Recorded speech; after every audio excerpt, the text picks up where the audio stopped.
Welcome and good morning. My name is Kristen Shara, and I am a member of the UU Catskills BuddhaCats and President of the Board of Trustees. Thank you for joining us this morning. We ask that you stay muted to avoid accidentally interrupting the service and to set your screen to speaker view so that you can fully focus on the service. If you are new, we encourage you to visit our website at uucatskills.org. There you will find information about our 7 principles, our mission statement, and our events calendar. Our minister, the Reverend Dr. Leonisa Artizone, is off today. This service was created by Judy Irwin and other members of the BuddhaCats. The music was supplied by our music director, Catherine Catabiani, Ella Catabiani, and Peter Musty. The BuddhaCats Sangha is a Buddhist study group comprised of UU Catskills members. We are currently meeting via Zoom on the first Monday of the month, and we welcome all who are interested in learning with us about Buddhism. If you would like to receive updates from us about upcoming services, meetings, and ministry, please enter your email address in the chat box now or online at uucatskills.org at your convenience. We invite you to stay after the service for our breakout rooms where newcomers can introduce themselves, we can connect with each other, and we can all share thoughts about the service. Children, youth, and their loved ones are invited to stay for religious exploration, taking place in a special breakout room for that purpose. Whoever you are, whomever you love, wherever you are on your life's journey, you are welcome here. At UU Catskills, we affirm that Black Lives Matter. We are a welcoming congregation for members of the LGBTQ+ community. We are a congregational affiliate of the Ulster Immigrant Defense Network, and we are active voices in the effort to address climate change. Unitarian Universalism is a liberal religious faith that carries no creed and welcomes all seekers. Before we join in worship, we have several announcements.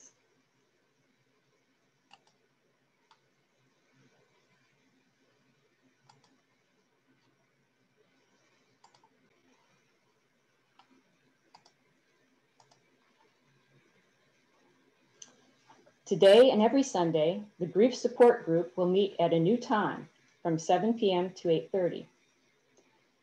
Tuesday, January 12th, the Racial Justice Small Group Ministry will meet from 5 p.m. to 6:30. This group works to dismantle racism within our congregation, in the community, and beyond. The Board of Trustees meeting is on Thursday, January 14th at 4 p.m. Please contact me if you want more information. Also on Thursday at 7 p.m., bedtime story and more. It's a peaceful, joyful time of connection for children and youth and their loved ones. Fridays, we have yoga at 9:30 a.m., which is a great opportunity for self-care. Next Sunday, January 17th, following the service, Reverend Leonisa will lead a UU 101 session. It will take place in a separate breakout room for those interested in learning more about Unitarian Universalism and UU Catskills membership. A new monthly gentle yoga class is starting on Monday, February 1st at 9:30 a.m., provided we have at least 6 people sign up, that is. No experience is needed. Let Erin Hilgart know by January 22nd if you wish to participate. More details will be in the weekly updates. There is a $5 donation to participate. Events are also listed on our website, and Zoom links can be obtained in the January newsletter, weekly updates, or by contacting the office.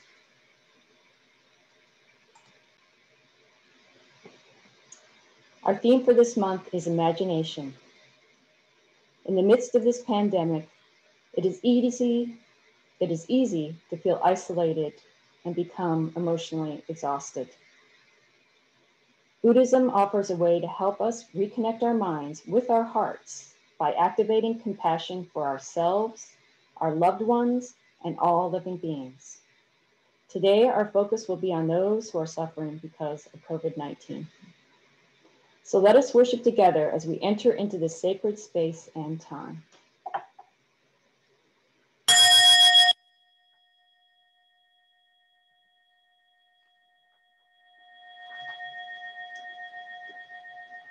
The opening prelude is Pavan Opus 50 by Gabriele Fauré, played by Catherine Catabiani.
Our opening words are from an introduction written by Lama Surya Das to this book, Buddhist Voices in Unitarian Universalism.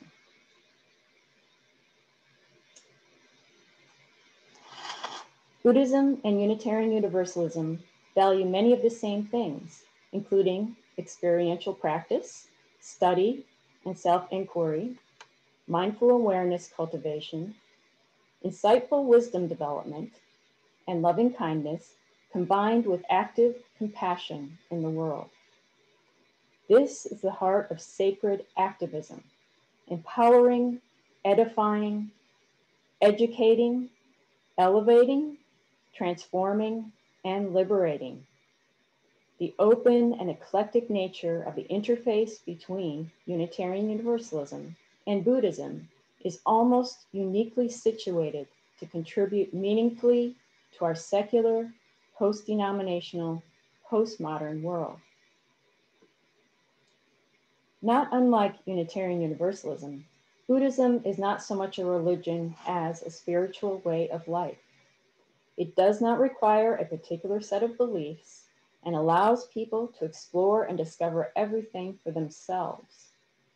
Buddhist practice and life depend not on a supreme creator or on others to liberate or save us.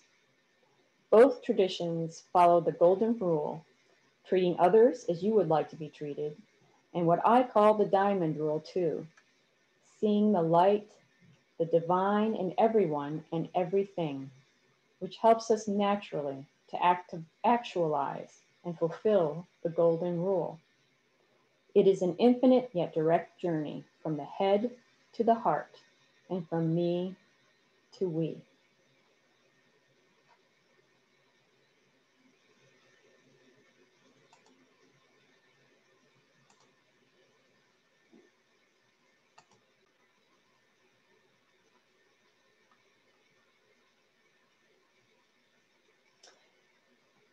Please join me in reciting the unison affirmation. May we be reminded here of our highest aspirations and inspired to bring our gifts of love to all living beings. May we know once again that we are not isolated, but connected in wonder and joy, to mystery and miracle, in the universe, in this community, and in each other.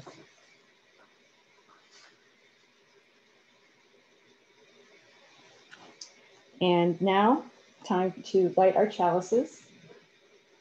And I'm using this chalice, which is special to me. It was a gift given to all the RE teachers the year that I taught RE by Martha Carlton. So I'll light my RE chalice here. And you can follow along and light your chalices at home.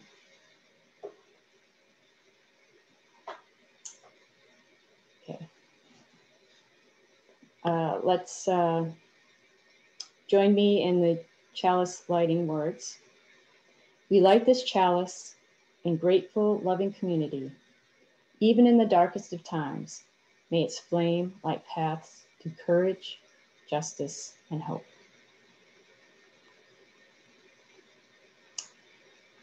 Please join Ella and Catherine Catabiani in singing song number 352, Find a Stillness.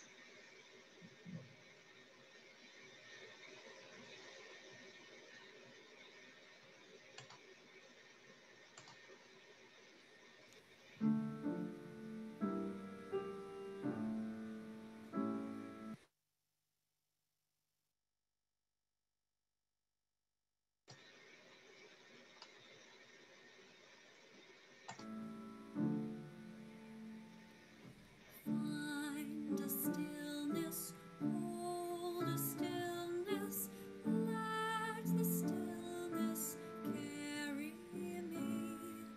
Find the silence, hold the silence, let the silence carry me. In the spirit, by the spirit, with the spirit giving power, I will find true harmony.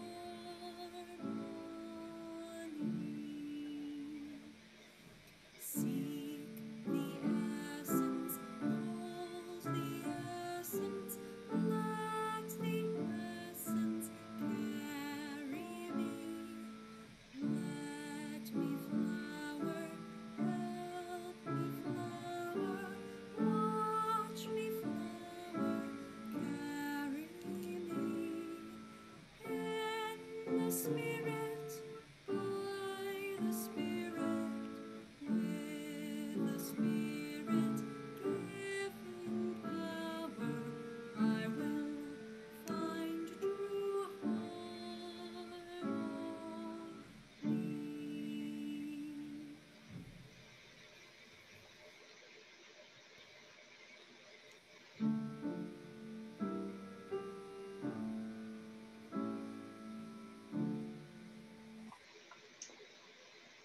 Now, Kathy Kasner, who is a board trustee and leader of our climate action team, in addition to being a BuddhaCats member, will share a story that is not for children only. The Yeti and the Jolly Llama by Lama Suridas, illustrated by Vivian Miniker. Gather round, children, and hear a tale from far off Tibet, the fabled land of snows. Surely you have heard of it, the mountain home of the legendary Yeti, the abominable snowman.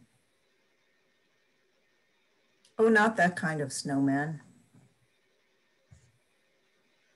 The abominable kind, savage giant foot, the spirit of the glaciers, the terror of everyone that is, except a kind old llama who lived all alone in a cave at the very roof of the world.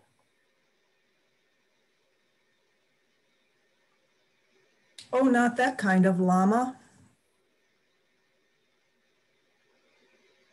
A jolly llama, a kindly old hermit who spent his days sitting quietly in meditation.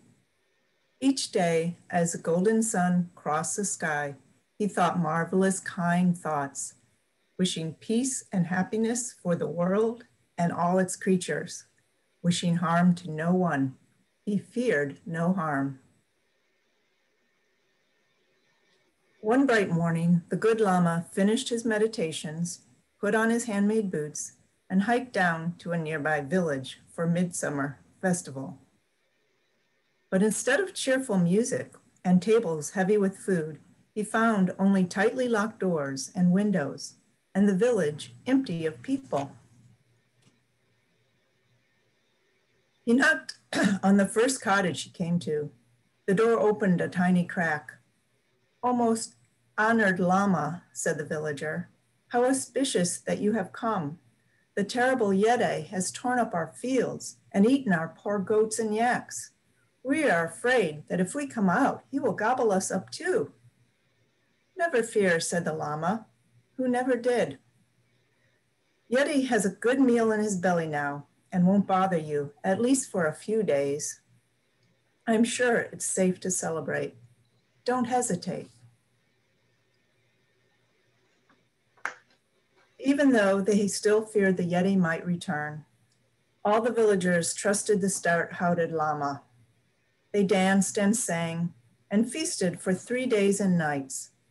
When the revelry had ended, they filled the Lama's pack and wished him safe travels back to his mountain cave.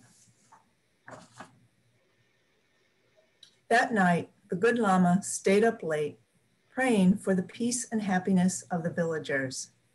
He prayed too for the peace and happiness of the hungry Yeti. Indeed, for the peace and happiness of the whole moonlit world. His good wishes shone like a warm sun, golden sun in his hearts, radiating out to warm the hearts and souls of all living creatures. Just then, the enormous wild man of the mountains, the legendary abominable snowman, silently snuck up on him in the darkness. Crouched on his powerful legs, the monster got ready to pounce.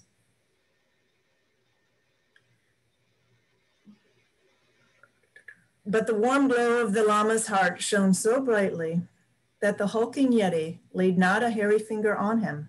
Instead, he threw himself on the ground and rested his head before the old man's feet, pacified as a pussycat. "Won't you have some cheese?" asked the Lama. "There's enough to go around. How about some hot buttered tea?" Harumph, the Yeti sniffed at the stinky cheese. Slurp, he tried the salty tea, rich with toasted barley. Would the Lama chase him off, as the frightened villagers always did? No, they just sat by the fire, munching yak cheese and slurping Tibetan tea like long-lost brothers. Now a peaceful glow grew in the Yeti's heart too. His fearful mind grew quiet. His body relaxed and grew still. For the first time in his life, he felt safe and at home. His wild spirit soared with a joy he had never felt before. The next day, the Yeti brought the Lama a handful of greens for his soup pot, tough nettles and tender watercress from a nearby stream. Tough and tender they were, the two of them, making dinner together, don't you think? The day after that, the Lama awoke to see a large load of firewood piled outside his cave. And the day after that, he carried his buckets to the stream for water, but he didn't have to carry them back up the steep mountainside. Thus, the years slipped swiftly by. The Yeti helped care for the Lama day after day. And the kindly old hermit, praying for the Yeti's peace and the happiness night after night.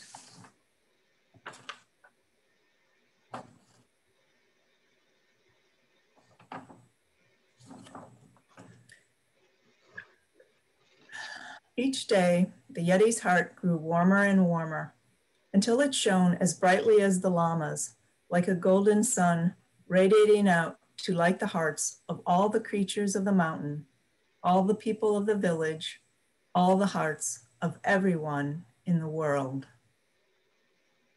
Yes, all creatures. Yes, the whole world. Don't you feel the warm sunlight glow in your heart too?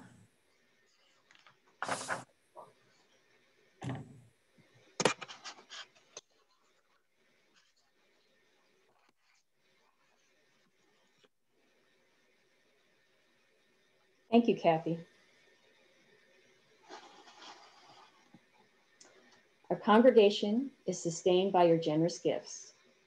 Here at the UU Catskills, we share our Sunday collection plate with a local nonprofit whose work reflects our principles in action. This month, we share our plate with People's Place. People's Place is a not-for-profit organization feeding and clothing and responding to the needs of the people in Ulster County with kindness, compassion, and the preservation of human dignity since 1972. In this time of COVID, our community needs them more than ever, so please be generous. The slide on your screen lists several ways to make your contribution.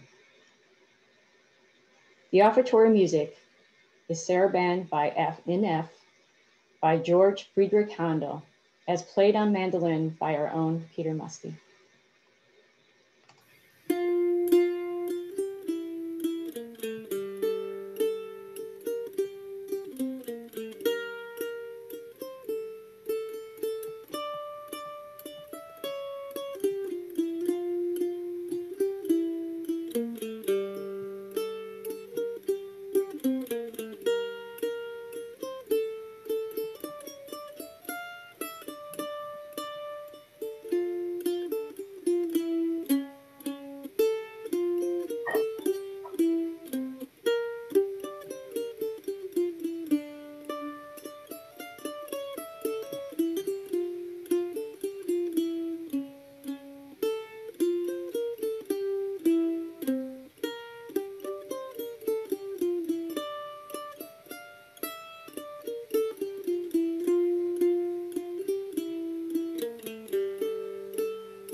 And now for our contemplation and compassion time, Karen Wykes-Lindsay will provide a reading.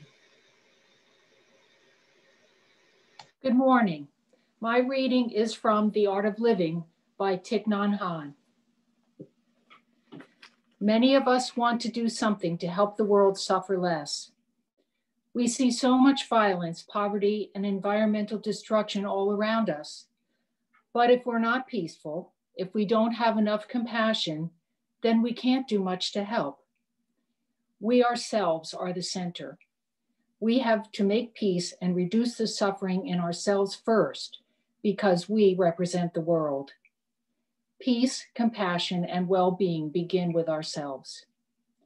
When we can reconcile with ourselves and embrace and transform our suffering, we are taking care of the world. Don't think that you and the world are two separate things. Anything you do for yourself, you also are doing for the world. When you know how to handle and embrace your own suffering with compassion, you will also know how to help someone else who is experiencing pain, either physically or emotionally. If you have the energies of calm and compassion in yourself, then you can be a source of these energies for someone else. When you sit next to them, they feel the energy of your presence. They can feel your compassion and care. You don't need to do or say anything. The quality of our presence already changes the situation. And now, Christine Bates will lead us in our reflection and meditation.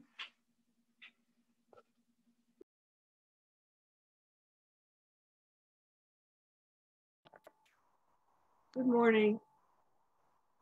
Today, we would like to share a meditation to help develop compassion.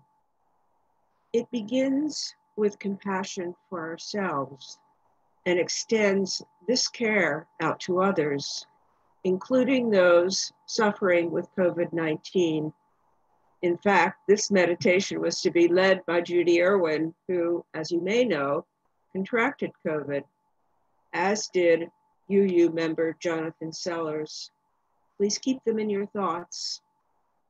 The word compassion comes from the root cum, C-O-M, meaning with, and passion for suffering, to be with people in their suffering, as well as that of others, and then be willing to be with ourselves and others in need. Because empathy for others can only develop when we have empathy for ourselves. This meditation starts with acknowledging our own suffering.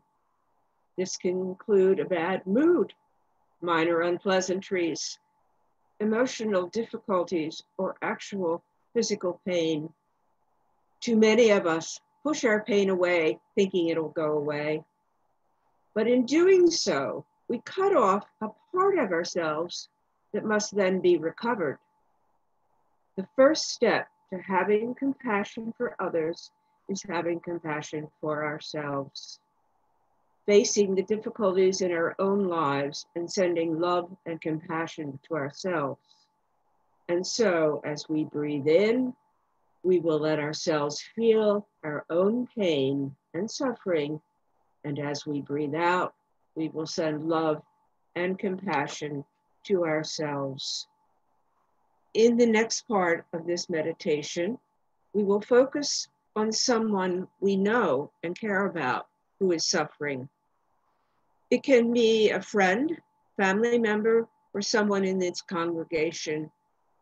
We will breathe in an awareness of what it feels like to have their suffering. Don't worry, you won't catch anything from others. Instead, you will develop an increased appreciation for their suffering by letting yourself think about how they may feel. Thus, you develop your empathy for others.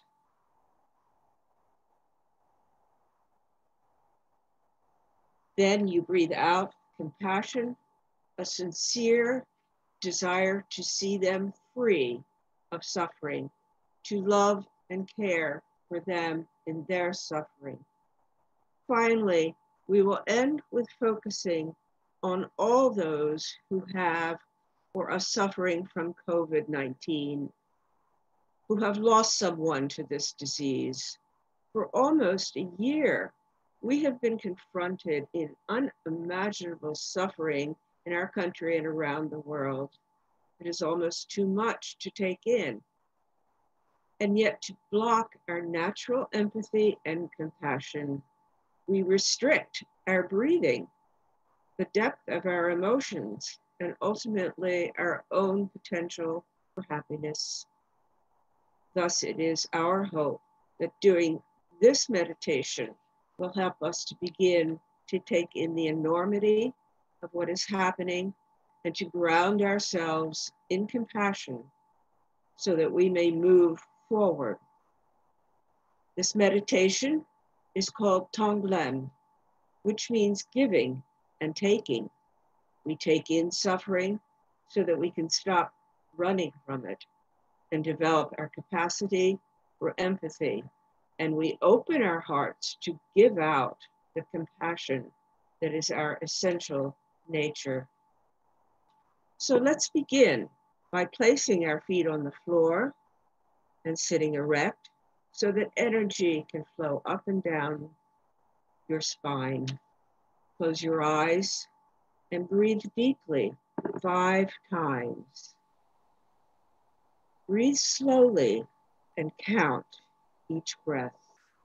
Notice if there is any tension in your body and try to send relaxing energy to that part. Now let your breathing become natural. Think of any suffering that you're going through now.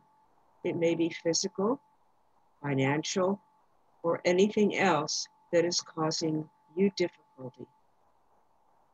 Breathe in that suffering and then breathe out a deep compassion for yourself and all that you are going through.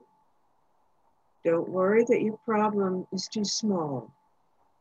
Breathe in a clear awareness of your suffering and how it feels. As you breathe out, send a deep compassion to yourself. Feel that compassion wash over you.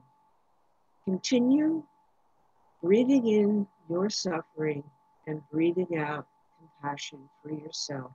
For a few minutes, we will be silent.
Now, think of someone who is suffering in some way.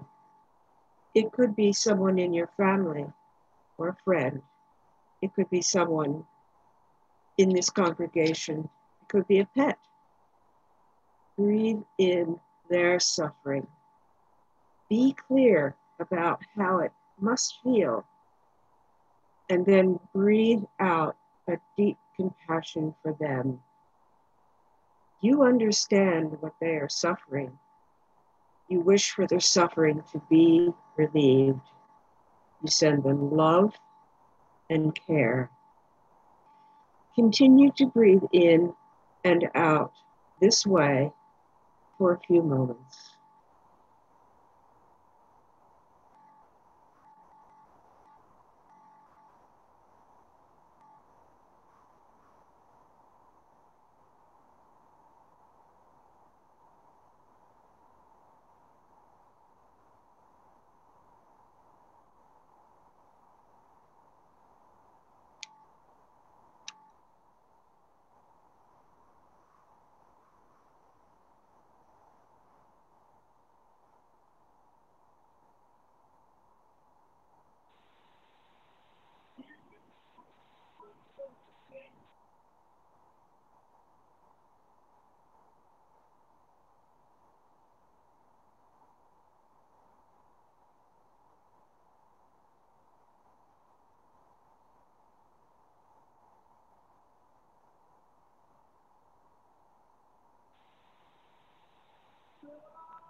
Hello?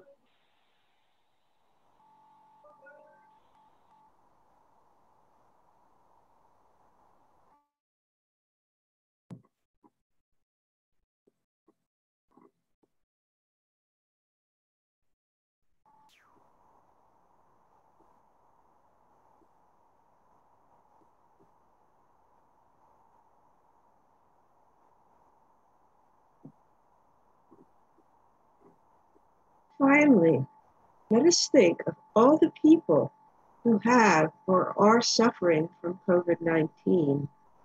Let us think of those who have lost loved ones to this disease.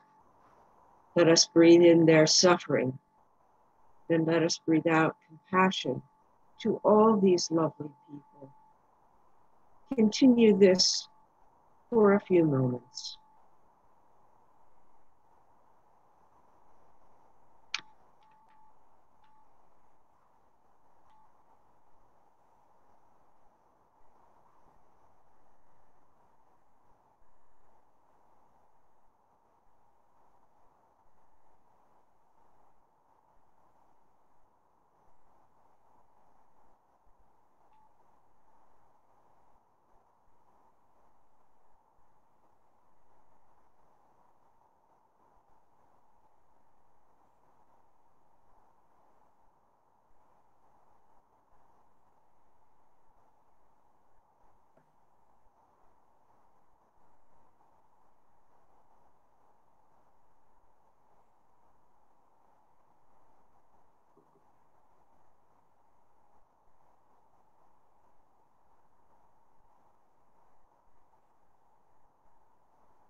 Now, bring your attention back to your breath.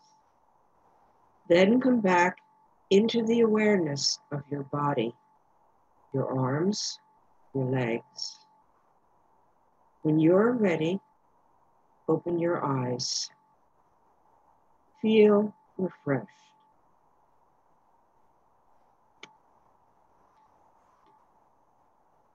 We will now sing Loving Kindness.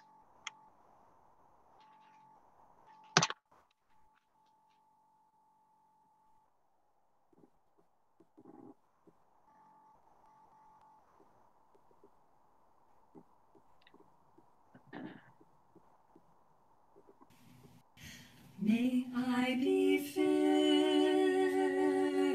with loving kindness. May I be well. May I be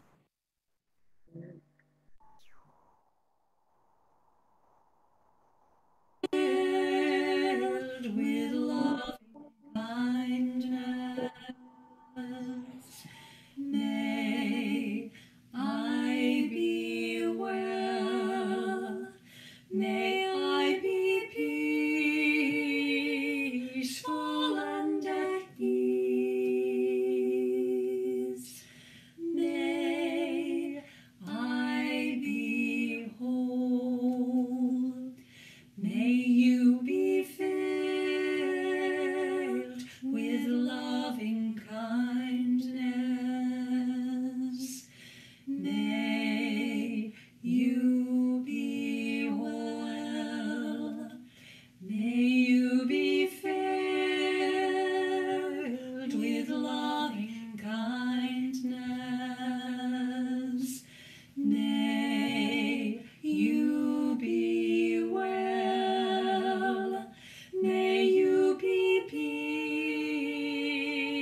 We extinguish this flame, but not the light of truth, the warmth of community, or the fire of commitment.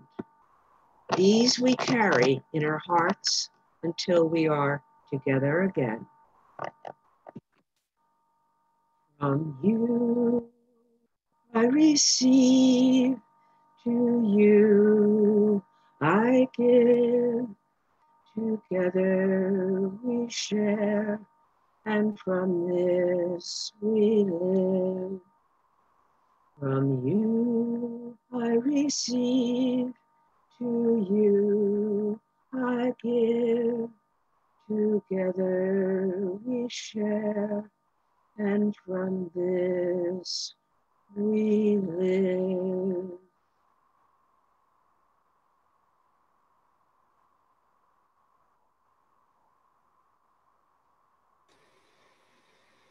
Hey,